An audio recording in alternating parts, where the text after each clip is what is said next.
네, 오늘 하나님 말씀은 신약 성경 야고보서 말씀입니다. 야고보서 3장 1절에서 2절 말씀 같이 찾아보겠습니다. 제 성경은 신약 373페이지에 있습니다. 야고보서 3장 1절에서 2절 말씀입니다.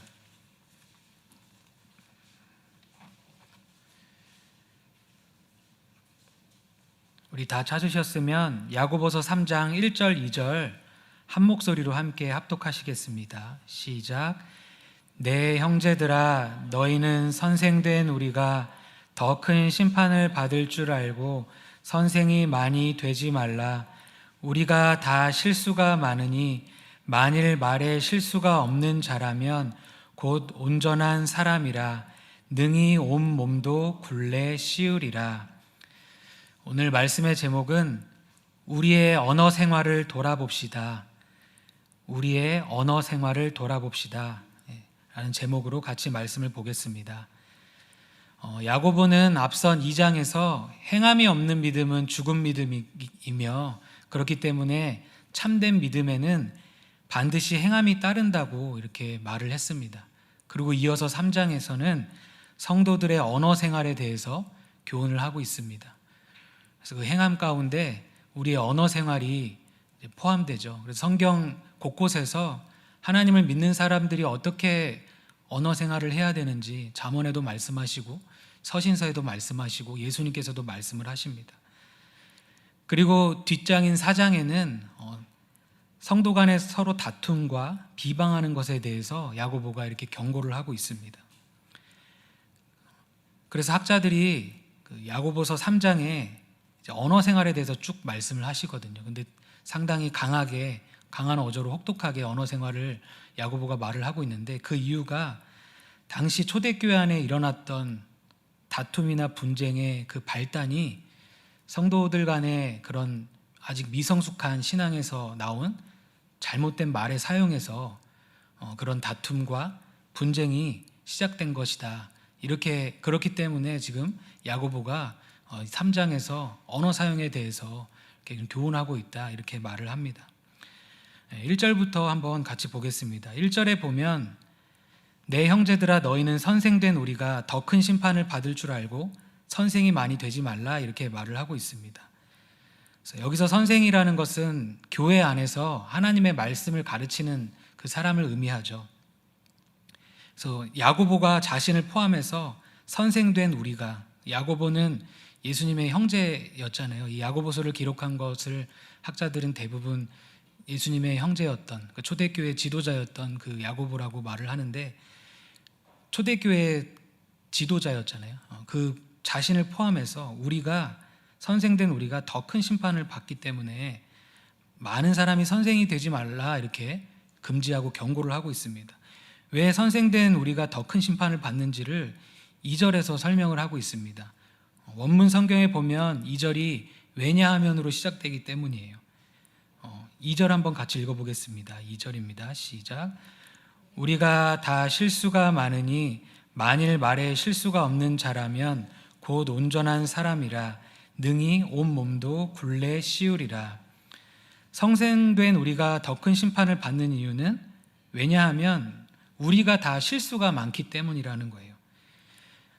여기서 우리가 다 실수가 많다라는 이 말의 뜻이 어떤 뜻이냐면 우리는 여러 방면에서 여러 가지로 실수한다 이런 뜻입니다. 그러니까 어떤 한 분야에서만 우리가 실수하는 게 아니라 우리의 삶을 돌아보면 여러 방면에서, 여기는 언어 생활도 포함되고 인간관계라든가 어떤 또 사역을 감당함에 있어서 또 생활의 어떤 습관에 있어서 우리는 여러 방면에서 여러 가지로 실수를 합니다. 실수라는 단어의 뜻은 곁길로 가다, 죄를 범하다 이런 뜻입니다. 그래서 실수라는 뜻도 있고 실패하다라는 뜻도 있고 죄를 범하는 모든 행동들을 뜻하는 단어입니다. 그러니까 우리는 여러 방면에서 여러 가지로 실수하고 넘어지고 범죄한다는 거예요. 그런데 특히 언어 생활에 그렇게 실수할 수 있다고 야고보가 지금 말을 하는 것입니다. 초대교회 지도자였던 야고보가 자신을 포함해서 우리가 다 실수가 많다 이렇게 말을 하고 있습니다. 한 교회의 지도자로서 정말 영적으로나 여러 가지로 참 많이 배우고 그리고 어떤 면에서 성화가 많이 됐었을 텐데 야고보는 우리가 다 여러 방면에서 실수하고 넘어지고 범죄한다. 특히 말에 있어서 그렇다고 좀 고백을 하고 있는 것입니다. 그러니까 1절에 선생된 우리가 더 큰 심판 받는다는 것은 선생이라는 것은 말로 사역을 하잖아요. 하나님의 말씀을 잘 분별하고 잘 가르쳐야 되는데 잘못된 가르침을 하거나 자기 생각을 가르쳤을 때 말에 실수가 더 많아질 거 아니에요. 말로 사역을 대부분 하기 때문에. 그렇기 때문에 그런 하나님의 말의 실수에 대한 하나님의 심판이 있기 때문에 이것을 알고 책임감을 갖고 사명을 감당해야 되고, 하나님께서 말씀을 전하는 자로 부르지 않으셨다면 함부로 그렇게 사역자가 되면 안 된다라는 것을, 이제 함부로 말씀을 전하는 사람이 되면 안 된다라는 것을 이제 경고하는 거죠. 그 누구도 하나님 말씀을 가르치는 사람이 되면 안 됩니다, 이런 뜻이 아니라 이것을 알고 사명을 감당하라는 거예요. 그런데 이 2절의 말씀은 비단 선생이 되는 사람들에게만 이렇게 적용되는 말씀이 아닙니다. 마태복음 12장 36절에 보면 예수님께서 모든 사람들이 했던 그 모든 말들에 대해서, 부주의한 말들에 대해서 예수님께서 마지막 날에 심판받는다고 말씀을 하셨어요. 그래서 선생의 문제에 대해서 1절에 말을 하다가 2절에서 이제 성도들의 언어 사용에 대해서 쭉 교훈을 하고 있는 것입니다. 그러니까 우리 모두도 예수님 말씀하셨던 것처럼 부주의한 말들, 악하고 경솔한 말들에 대해서 하나님께서 이제 마지막 날에 네 말로 네가 스스로 유죄 선고를 내린다고 하셨잖아요. 그래서 이 말에 대한 심판이 우리에게도 있다는 것입니다. 그러면서 야고보가 2절에 이렇게 말을 합니다. 말에 실수가 없는 자는 온전한 사람이다. 그리고 그 사람은 능히 온몸도 굴레 씌울 수 있다. 이렇게 말을 합니다. 온전하다는 것은 신앙의 성숙에 있어서 성숙한 사람이란 뜻을 의미합니다. 한 번도 죄를 짓지 않고 절대 실수하지 않는 사람이란 뜻이라기보다는 성화를 이룬 성숙한 사람을 뜻하죠. 그러니까 말에 실수가 없는 사람이 신앙적으로 성숙한 사람이라는 거예요. 그래서 앞에 1장 26절에 보면 경건 생활을 할 때 말에 재갈 물리지 않으면 그 사람의 경건이 헛것이라고 말씀하셨잖아요. 그래서 경건 생활에 있어서 언어 생활이 이제 중요하다는 거예요. 그리고 말에 이렇게 실수가 없는 사람은 자기의 몸도 굴레 씌우는 거예요. 굴레 씌운다는 게 제어하고 복종시킨다, 이런 뜻입니다. 그래서 그 사람의 그 행동까지도 순종케 할 수 있는 사람이라고 말을 하고 있는 것입니다. 그러니까 우리가 언어 생활에 대해서 어떻게 생각할지 모르겠지만 성경은 우리가 하는 이 언어 생활이 그 사람의 신앙 성숙도와 관계가 있다고 말씀하십니다. 이처럼 우리는 실수가 많은 사람입니다. 말에 있어서도 실수가 많은 사람입니다. 야고보는 본인이 초대교회 지도자였음에도 불구하고 말에 실수가 없으면 온전한 사람이라고 말할 정도로 말에 있어서 실수하지 않는 게 어려운 일이라는 것을 우리가 알 수 있습니다.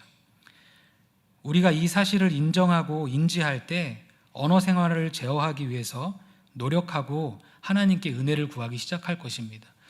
그래서 어떤 사람은 나는 지혜도 많고 책을 많이 읽어서, 그리고 나는 말하는 그런 재능이 있어 라고 해서 나는 말을 잘해, 난 전도도 잘하고 나는 양육도 잘해, 나는 나가서 연설도 잘하고 난 재치 있게 말을 할 수 있어, 이렇게 말을 할 수 있겠죠. 실제로 그런 은사를 가진 분들도 계실 수 있습니다. 근데 성경에 보면 말에 실수가 없는 사람은 온전한 사람이라고 말할 정도로 말의 그 실수가 모든 사람에게 다 일어날 수 있는 일이라고 말씀하십니다. 그러니까 우리가 이거를 인지하고 인정할 때, 내가 말에 실수할 수 있는 자고 내가 그만큼 온전하지 못한 자다. 그러니까 우리가 다 그런 경험이 있잖아요. 이 말은 하지 말걸, 이 말을 해서 참 후회가 된다라는 경험들이 다 있을 것입니다. 가정에서도 그렇고 직장에서 그럴 수 있고 교회에 와서도 그럴 수 있습니다. 또 어떤 전도나 사역 현장에서도 그럴 수 있어요. 그러니까 우리가 나는 말을 잘할 수 있다라는 그런 교만한 마음보다는 이 성경에서 말씀하시는 것처럼 우리는 다 실수가 많은 자고 말에 있어서도 실수할 수 있구나, 이런 것들을 우리가 겸손히 인정할 때 이제 말을 조심하려고 노력을 한다는 거예요. 그리고 하나님께 그 언어 생활에 대해서 은혜를 구하기 시작한다는 것입니다.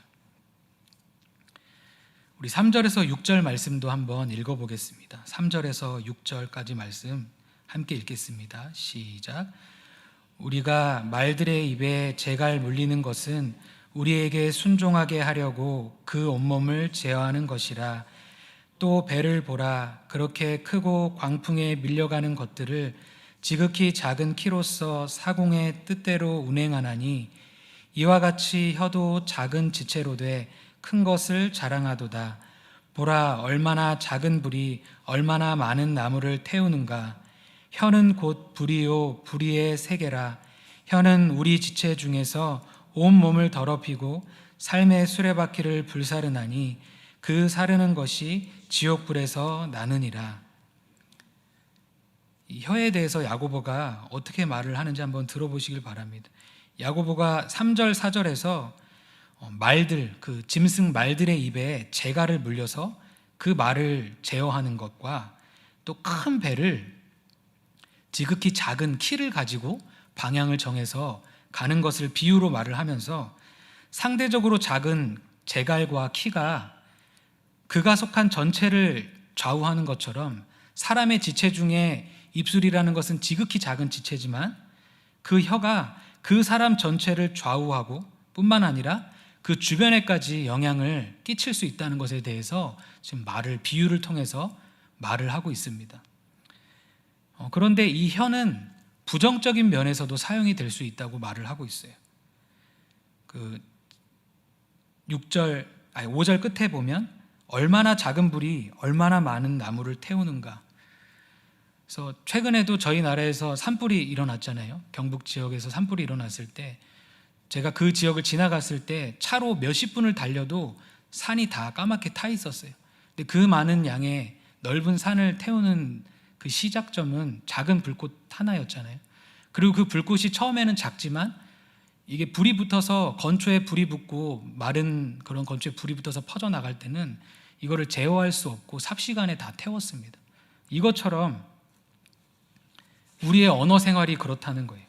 그래서 6절에 보면 NIV 성경은 6절을 이렇게 번역을 했습니다. 혀 또한 불이요 우리 신체의 일부에 놓은 사악한 세계다. 그러니까 혀가 잘못 사용되면 불처럼 다른 것을 다 태우고 삽시간에 그걸 태울 수 있다는 거예요. 그 불을 꺼보려고 많은 소방관분들이 노력을 했습니다. 그런데 끌 수가 없었어요.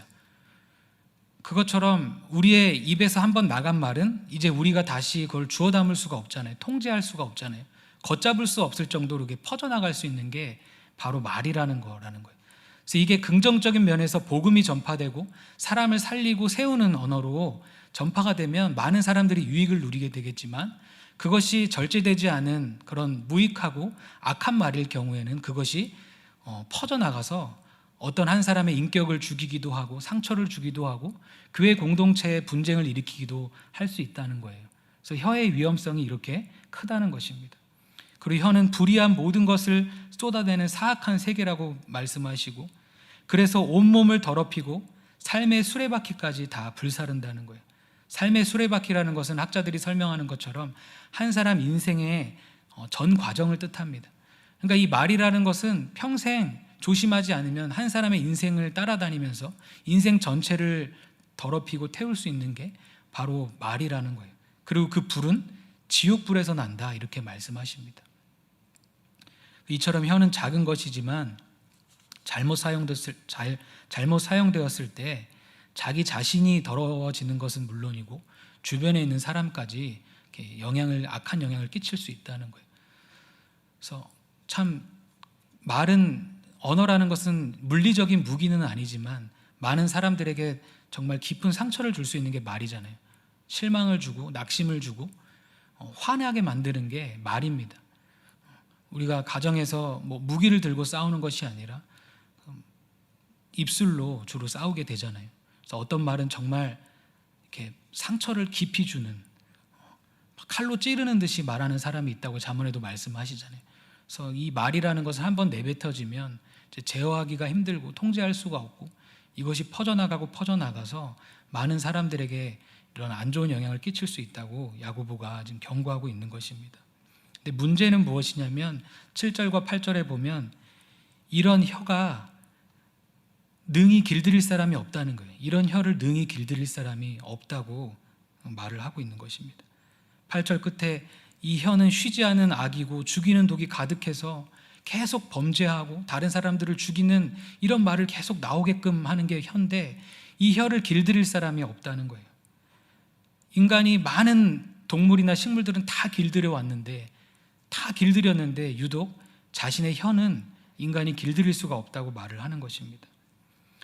혀는 능히 길들일 사람이 없다라는 것에 대해서 어거스틴이 이렇게 말을 했습니다.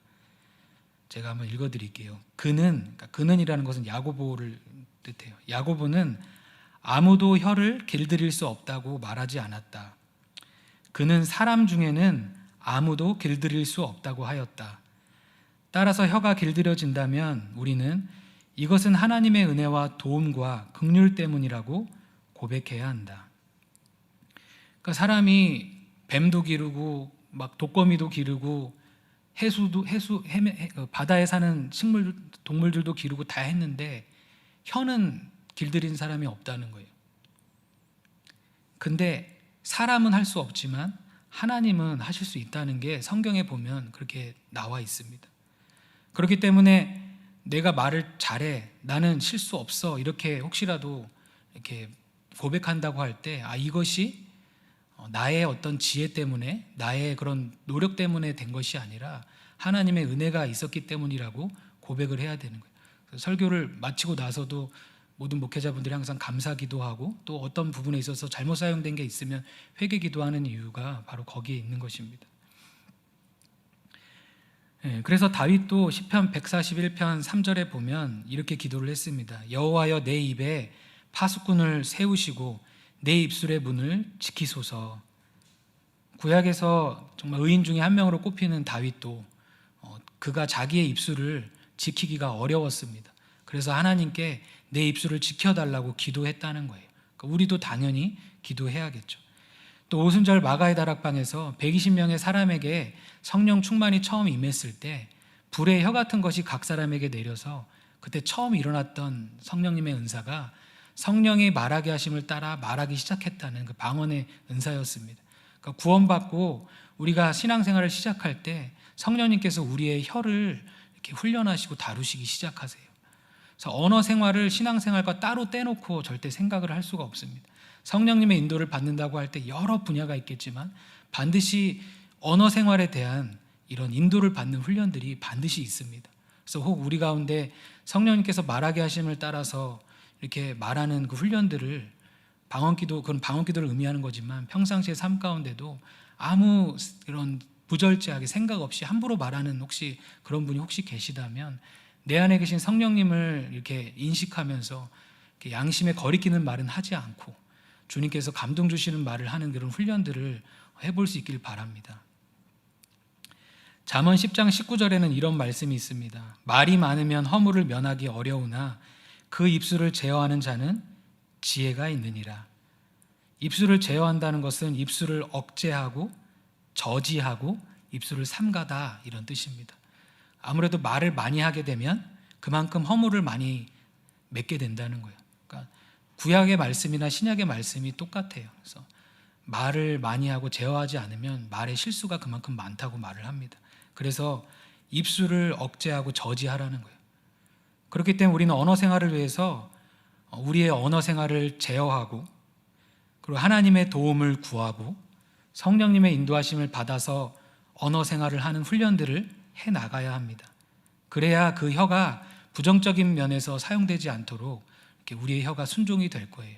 그래서 우리가 이것을 기억해서 언어 생활을 할 수 있기 바랍니다. 우리 9절에서 12절 마지막으로 읽어보겠습니다. 9절에서 12절 말씀입니다. 시작. 이것으로 우리가 주 아버지를 찬송하고 또 이것으로 하나님의 형상대로 지음을 받은 사람을 저주하나니 한 입에서 찬송과 저주가 나오는도다. 내 형제들아, 이것이 마땅하지 아니하니라. 샘이 한 구멍으로 어찌 단물과 쓴물을 내겠느냐. 내 형제들아, 어찌 무화과 나무가 감람 열매를, 포도나무가 무화과를 맺겠느냐. 이와 같이 짠물이 단물을 내지 못하느니라. 혀의 이중성에 대해서 말을 하고 있습니다. 9절에 이것으로라는 것은 계속해서 혀에 대해서, 말에 대해서 말을 하고 있잖아요. 우리의 입을 가지고 이란 뜻이죠. 그래서 우리의 혀로 하나님을 찬송한다고 말씀을 하고 있죠. 그래서 에베소서 말씀이나 이사야 말씀에 보면 우리를 창조하시고 구원하신 목적이 하나님을 찬송하게 하기 위해서 우리를 창조하셨다고, 또 우리를 구원하셨다고 말씀하십니다. 그러니까 우리가 지어진 목적은 하나님을 찬송하는 거예요. 그러니까 우리의 입술로 하나님을 찬송한다면 우리는 우리를 지으신 그 목적대로, 또 우리의 본질 그대로 우리가 언어를 잘 사용하고 있는 것이죠. 그래서 찬양을 많이 부르고 하나님께, 특별히 그 구원을 해주신 하나님께 감사하는 찬양, 하나님의 이름 자체를 올려드리는, 높여드리는 그 하나님을 찬양하는 찬송들을 많이 할 수 있길 바랍니다. 그래서 그런 시간들이 이렇게 있을 때 찬양하는 시간을 가지면 하나님과의 깊은 교제도 있고, 그 입술이 다른 것을 말할 시간에 말씀도 읽어야 되고 기도도 해야겠지만 찬양할 때 우리를 지으신 목적대로 지금 사용되고 있는 거예요. 그래서 우리가 그런 입술이 되길 바랍니다. 그런데 그 입술로, 또 이것으로 하나님의 형상대로 지음을 받은 사람을 저주한다고 말을 합니다. 그러니까 한 입으로 하나님을 찬양했는데 그 똑같은 입으로 사람들을 저주한다는 거예요. 이 저주한다는 게 저주하다, 또 비난하다, 그 사람의 죄를 선고하다, 그러니까 정죄하고 참소하고 이런 뜻입니다. 그 사람이 잘 안 되기를 바라고 막 이런 것들. 근데 이 사람에 대해서 성경에는 하나님의 형상대로 지음을 받았다 이렇게 말씀하십니다. 창세기에 보면 실제로 그렇잖아요. 그 사람의 성화의 유무와 상관없이, 정도에 상관없이 모든 사람은, 또 불신자도 마찬가지고 어쨌든 하나님의 형상대로 지음을 받았습니다. 타락해서 많은 부분들이 손실되고 어떤 것들은 좀 변했을 수 있지만 우리는 하나님의 형상대로 지음 받은 것은 분명한 사실이에요. 그런데 우리가 어떤 사람을 비난하고 저주하고 마음속에 욕을 한다는 것은 하나님의 형상을 욕을 하는 거기 때문에 하나님을 저주하는 것과 똑같다고 이해를 해야 된다는 거예요. 자식을 키우시는 분은 자식이 어디 가서 욕을 듣고 오면 그게 나한테 하는 욕처럼 느껴지잖아요. 자식이 당하는 수모가 나한테, 내가 당하는 수모처럼 느껴지는 것처럼 하나님께서 우리가 서로 비난하고 저주하고 욕할 때 그 사람이 아무리 잘못을 하고 그 사람이 성화되지 않고 그 사람이 불신자라 할지라도 하나님의 형상을 향해서 저주할 때 하나님은 하나님을 저주하는 것처럼 보신다는 거예요. 그러니까 우리의 입술이 너무 쉽게 사람을 저주할 때 인식을 못할 수 있는 거예요. 내가 지금 어떤 일을 하고 있는지, 내가 지금 하나님께 어떠한 일을 하고 있는지. 마태복음 25장에서 봤듯이 모든 형제 중에 한 것이, 형제에게 한 것이 예수님께 한 거라고 그랬잖아요. 우리가 지금 누구에게 저주를 퍼붓고 있는지를 우리가 모를 수 있습니다. 근데 성경에 말씀하시기를 하나님 형상대로 지음받은 사람이라는 거예요. 이렇게 한 입에서 찬송과 저주가 나오는 것이 10절에 보면 마땅하지 않다는 거예요. 성도에게 마땅하지 않다. 이 마땅하지 않다라는 단어가 그 뜻이 본질적으로 옳지 않다 이런 뜻입니다. 그 자신의 내적 성질에 의해 옳지 않다. 그러니까 성도의 본질, 성도의 내적 성질은 그런 게 나오면 안 되는 거예요. 하나님을 찬양하는 말이 나와야 되는 거지, 그렇게 저주하고 남을 비난하고 욕하는 말이 나오는 것은 그 사람 본질적으로 맞지가 않는 거예요. 그래서 11절과 12절에 보면 이 자연은, 샘은 한 구멍으로 단물을 내거나 쓴물을 내지 그것을 같이 내지 않는다는 거예요. 그건 자연 법칙이잖아요. 그리고 나무라는 것도 그 나무에 맞는 열매를 맺는다는 거예요. 포도나무가 무화과를 맺거나 감람나무가 포도나무를 맺을 수가 없다는 거예요. 본질적으로 그럴 수가 없는 게 자연 법칙이고 하나님께서 만들어 놓으신 목적입니다. 근데 유독 인간만은 자유의지가 있어서 나는 하나님을 찬송하기 위해서 또 다른 사람들을 세워주기 위한 그런 입술로 지음을 받았는데 한 입으로 하나님을 찬송했다가 한 입으로 다른 사람을 저주하고 또 그 입으로 불평했다가 그 입으로 막 교만의 말을 하고 그런다는 거예요. 이것이 옳지 않다는 거예요. 성경에 보면 구원받은 사람은 새 피조물이 되었다고 말씀하십니다. 그러므로 우리의 입술은 항상 새 표조물에 걸맞는 언어 생활만 나와야 된다는 거예요. 만약 우리가 구원받았다고 하면서 여전히 입술로 범죄하고 다른 사람들을 비난하고 저주하고 있다면 그 사람의 구원을 다시 생각해 봐야 된다는 거예요. 그래서 이 혀의 이중성에 대한 말씀이 중요하고 심각한 것은 그 언어가 곧 그 사람의 그 사람이 구원받은 사람인지 아닌지를 열매로 그 나무를 아는 것처럼 그 사람 안에 지금 뭐가 있고 그 사람의 언어가 그 사람의 그 영성과 구원을 보여주는 것이기 때문에 이 말씀은 심각한 말씀이라고 볼 수가 있는 것입니다. 교회 와서 찬양했던 입술이 이제 가정에 가서 싸우고 저주하고 또 식사 기도하면서 감사 기도를 했다가 또 대화하면서 불평하는 말을 하고 또 차를 타고 운전을 하면서 때로 기도하고 우리가 찬양하면서 차를 타고 운전하고 갈 때가 있잖아요. 그런데 어떤 차가 자꾸 교통규칙을 안 지키고 껴들었을 때 또 막 화가 나서 비난하는 말을 할 수 있잖아요.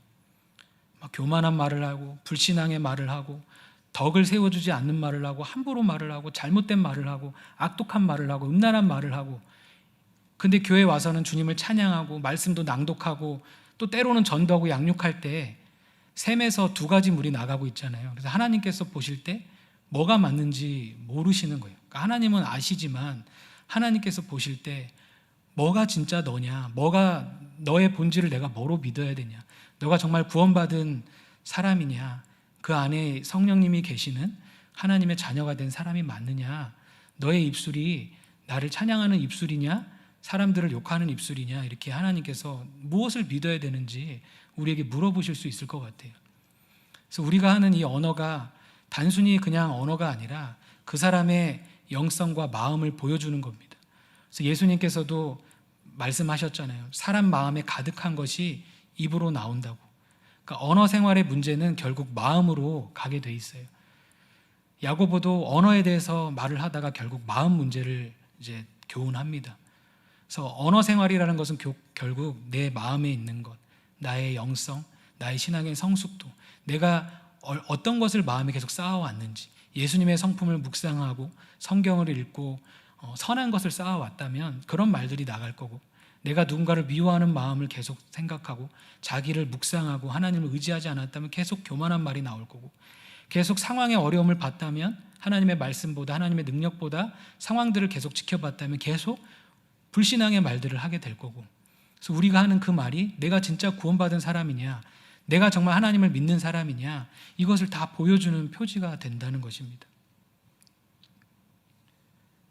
그래서 우리의 언어 생활을 시간 돌아볼 수 있기를 바랍니다. 나는 지금 언어 생활에 절제하고 있는가, 아니면 함부로 말해서 사람들에게 상처 주고 하나님께서 기뻐하시지 않는 말을 하고 있지는 않은지 우리의 언어 생활들을 돌아보길 바랍니다. 혹 나의 말 때문에 어떤 사람에게 상처를 주고, 나의 말 때문에 공동체를 무너뜨리고, 나의 말 때문에 어떤 사람을 낙심하게 했다면 이런 것들을 우리가 회개했으면 좋겠어요. 그리고 우리의 입술은 내 스스로 힘으로 지킬 수 있는 것이 아니라 정말 하나님을 의지해야 합니다. 그러니까 정말로 내가 실수가 많고 입술을 제어하기가 힘들다는 것을 인정을 해야, 겸손하게 인정을 해야 하나님께 도와달라고 기도를 할 수 있는 거예요. 그래서 성령님 인도해 달라고, 그 성령님의 인도를 받아서 말하는 훈련을 하게 해달라고, 나의 입술은 하나님을 찬양하고 선한 말만 내뱉는, 단물만 내뱉는 그런 입술이 되게 해달라고, 이런 우리의 이중성들을 회개하면서 나의 언어 생활을 돌아보면서 이 시간 주신 말씀을 붙잡고 우리 주여 주여 부르짖고 합심해서 함께 기도하겠습니다. 주여 주여 부르짖고 기도하겠습니다. 주여